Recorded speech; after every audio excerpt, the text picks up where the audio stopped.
Hello, welcome to FanPark Live. I'm Terry Flewis from the Football Terrace. I'm back in the hot seat, joined by Chris today. How's it going, mate? Not too bad, man. This is the first time we've done a show together, so I've been looking forward to this one for a while. Yeah, me too, 100%. Obviously joined for the Arsenal versus Southampton game. The Gunners currently leading 2-1 after going a goal behind. We're going to review that with you right now. Of course, we're going to use the OneFootball app to do that. So before we continue, please get that app downloaded. All the information for that is in the description below.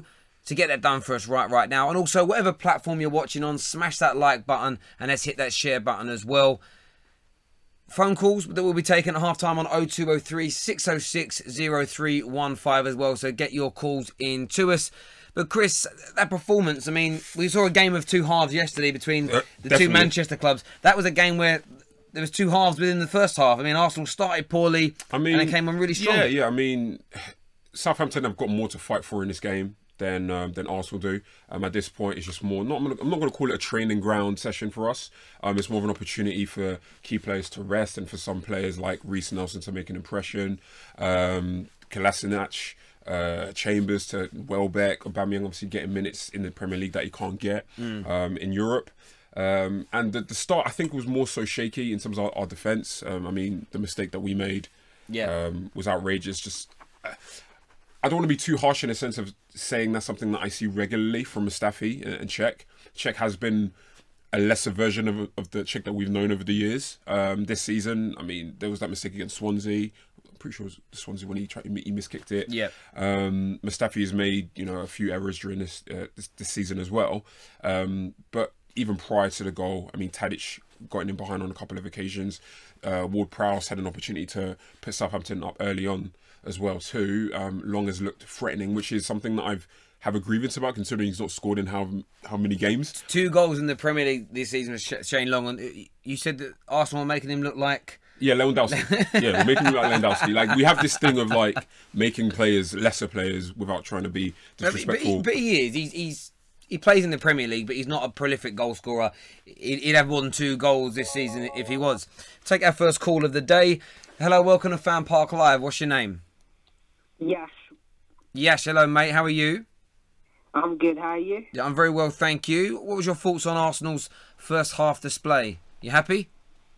I think it was a bit disappointing. It was more like too many halves in the first half, The first 25 minutes, there was no real shape. I think whenever he rotates the squad, he tries to do too many things at once. So he's trying to have fluidity in those front 3 attacking midfielders.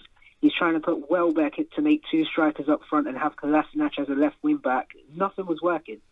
And you could see that we had no attempts on goal or anything. And then when he kept a solid shape, that first goal came through, that second goal came through because you could see where the players needed to pass to.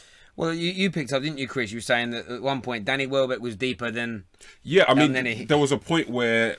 Listen, for me, especially coming from a coaching background, coming from the background as a football analyst, there's certain things that I feel like if you try to play a certain way, there's certain principles that you have to maintain. A big one for me is depth and width. So City are a great example of that. If they play their fullbacks inside, Sterling and Sane is going to hug the pitch.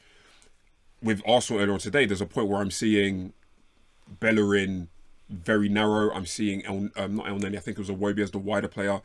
Bellerin was further up than Iwobi. There was a point where I saw, I think during that same phase, Welbeck was in a deeper central position than El Neni. And I'm like, well, if we're playing a double pivot of El Neni and Xhaka, why is our left forward in that position? Why is Aubameyang our most dangerous forward far out on the left on the other side, who's occupying the 3 centre-backs on Southampton side? Like, what are you trying to achieve? Where are we getting our depth in terms of stretching the pitch and making it long and then pulling the Southampton lines apart? Where are we getting our width in terms of making it as wide as possible and creating channels for us to pass into? Things like that. I understand. Exactly. Yeah. No, you go on, carry on, yes? I remember thinking back to midweek when Bellerin was playing, we was getting loads of crosses in from the flanks because we wasn't being pressed on the sides. As soon as it's kickoff, you can see they're all coming narrow on our wide players. Bellerin's not getting any crosses in. Kolasinac wasn't getting any crosses in. And then once we had a shape, And the first goal came, they played a bit more narrow, and that gave more space on the flanks to start getting those crosses in, and we got more attempts on goal. But the worst thing of the half is when you think about that first goal, and I remember watching Arsenal versus Chelsea, that 2-2 draw, it's an exact replica when Zappacosta crosses it in, Alonso runs in front of the defender and scores. Exactly the same. There's no communication in that back line at all. Yeah, it's an interesting one for me, the mistake, because someone who played in defence, for me, unless I hear my goalkeeper call for the ball, then I would always go for it. So I think, maybe the element of blame, but for me, Mustafi, he shouldn't be anticipating the goalkeeper coming out. He should be making the move, which he went to do, and then he stopped, and then he blames the goalkeeper for not calling. Well, unless Czech says, I don't know what Czech would shout. He'd probably say keeper, like the universal keepers. If he says, if Czech has shouted that and we haven't heard that, then then you can't blame Mustafi. But it didn't look like he had done. So the mistake was poor. But look, from a neutral looking at this game, I agree with both of you. Things looked a bit of a mess in the beginning. You couldn't create anything. You weren't stringing passes together well. And I really appreciate that call, by the way. Yes, thank you very, very much. But then you made the changes, and we were speaking earlier about good and bad moments in football, but we'll come on to that a little bit later. Hello, welcome to FanPark Live. What's your name? Oh, it's Babe Station again. Hello, are you there? No? I don't know what Jay does that every now and then. He puts through call waiting to us. It's one of them things. Do all of that in your private time, Jay. Hello, welcome to FanPark Live. What's your name? Hello, it's Josh. Hello, Josh. Who do you support, mate? Arsenal. Good, good. Give us your thoughts on that first half performance from Arsenal Football Club. It's just, I'm not going to lie, going into the game, when I saw the lineup, I was a bit baffled. I know we want to save players for European matches and stuff like that, but I think I think Chris was saying it as well earlier, when you're playing someone like El Neni and Xhaka, two defensive players, then our three cams, to me, aren't the most creative players ever. So I thought we could have maybe played at least stop theirs or in there as well for some creativity. But we turned it around. But when you come to go into a football game and know how to play from the get-go rather than leaving it late and not be playing well in the second half. Yeah, I mean, look, I understand everything you're saying, but are you not impressed with the fact that Arsenal have the way they've come back into this game? Does that not... I understand there were some poor moments early on. Maybe it was an experiment. Maybe they were trying things. Maybe the players weren't listening to the manager and they were going out of position and the manager had to rein them in a little bit. Like we're not privy to that. I mean, if I'm watching this game now as an Arsenal fan, I'm thinking, yeah, it started poor, but I should be in a good mood, being 2-1 up. I mean, you've got Danny Welbeck. Danny Welbeck's been quality. You don't normally get that from him, with all due respect. I mean... Yeah, that's a fair point. Yeah, I mean... There's two things I want to pick up on what you said there. The first thing in terms of like the lineup for me, we know that we've got a European leg in Moscow, which is going to be an issue. So you want to rest key players that you're intending to start: your Ramses, your Wilsheres, your Ozils. Mkhitaryan's injured, so obviously he's out. Lacazette, he's coming back towards full fitness. So you don't want to start him in this game as well. And again, Aubameyang is here. You can only play in the Prem. You have to start him. I actually think it was a good balance. I feel like Xhaka at his best is like kind of a holding, deep line playmaker. El Neni has an engine to play box to box to a degree. He can obviously make runs from deep. I feel like when you play a 4-2-3-1, that line of three behind the striker has to be a mixture of two playmakers and one additional forward. I feel like the teams that have played that at their best tend to have that sort of combination. The best example I could use is Bayern Munich, the 2012-2013 team. You've got Schweinsteiger, Javier Martinez, your two sitting players. You've got, at the time I think it was Mandzukic up front. You've got Robin there as the two forwards, one inside forward, one striker. But Chris, going into that game, did you when you saw the lineup? I appreciate what you're saying. Like, you're making valid points. Yeah. Going into the game, did you not at one point maybe because obviously Welbeck's on the forward out of the three. But do you think there was going to be enough creativity from those players going in? I mean, it depends on what you mean by creativity. I mean, at the end of the day, Ozil, Mkhitaryan, some of the most creative players in world football. It's going to be hard for any players of that kind to match that. I feel at the end of the day, though, Iwobi, he's been really on and off for a couple of seasons now. He started last season really, really well. He's kind of just tailed off since the back end of last season into this season. But essentially, him at his best, he's a creative, attacking midfielder. Yeah. Reece Nelson is a creative, wide player. And then you've got Welbeck, who is a forward, who doesn't really score many goals, but in terms of profiles, in terms of archetypes, I actually think it was a good blend there. So any doubt I had about the game was less to do with the lineup and more to do with just the state that Arsenal are in. Yeah. Like we were talking about, like the how we're going to approach it. Yeah. Yeah, it wasn't so much about the lineup. Mate, really appreciate that call. Thank you very much, buddy. Thank you. No worries. Take care, mate. Take it easy.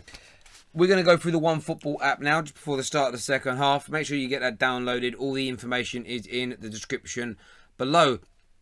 Currently, Pierre-Emerick Aubameyang being voted man of the match. That's a bit harsh, I think. Danny Welbeck, there's that touch for that goal, that touch was... and his actual goal he scored. I mean, you don't get it often from him, but there we go. I mean, you look at this game. I mean, it's completely dominated by nearly 74% of the ball being with Arsenal. We look at the chance. I mean, what I would say though, yes, you scored 2 goals, 7 shots, 3 on target. Southampton have managed 5 attempts against you, and they have even. After you went 2-1 up, they're still looking a little bit dangerous. Well, it's what we were talking about in terms of teams that dominate possession, and how you go about attacking those teams. Because even though we've had more possession, even though our shots on target have spiked, I would say Southampton have had the greater amount of quality opportunities. Yes, like no doubt. Clear-cut opportunities. I mean, apart from Aubameyang's goal, and there was still a degree of difficulty there. We haven't really had any. This should be a goal type score. Of, there hasn't. Southampton have had like 2 or 3. But that's because when they're attacking you, they're able to have 2 or 3 men run at the 3 to 4 defenders remaining, because Arsenal are being given so much of the ball, it's encouraging them to come forward to try and catch them with a counterpunch. And we've seen that tactic work massively in the week for Liverpool. Yeah. Like, people have this fallacy that Liverpool just attacked Man City. They didn't. They let City have the ball and they counter-attack them. It's what Southampton have done well. They just haven't finished their chance. They've counter-attacked very, very well today, and that's probably what Shane Long's best at. It's a combination of things as well. Like, at the end of the day, it's like I feel like Southampton's approach has been the right one. It's worked to a degree, but then you also have got to factor in the quality of the players involved. Shane Long. It's the whole, okay, well, is your striker better than your defender? Is he better at scoring goals than your defender is at preventing them? I would say that Mustafi is still a better defender there, and Long is a striker. However, of course. It's the fact that there's a bit of a malaise around us at the moment. We keep on.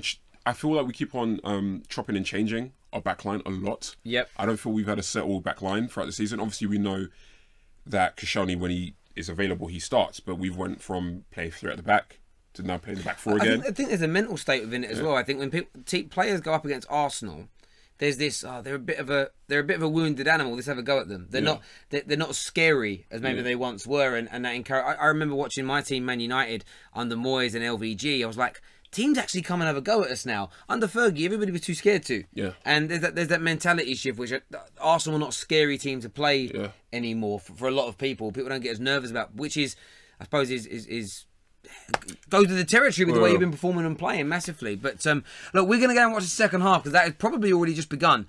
Do us a massive favour as well. Make sure you download the Ultimate Football Fan app as well. Loads of exclusive YouTuber content on there from the guys from Arsenal Fan TV.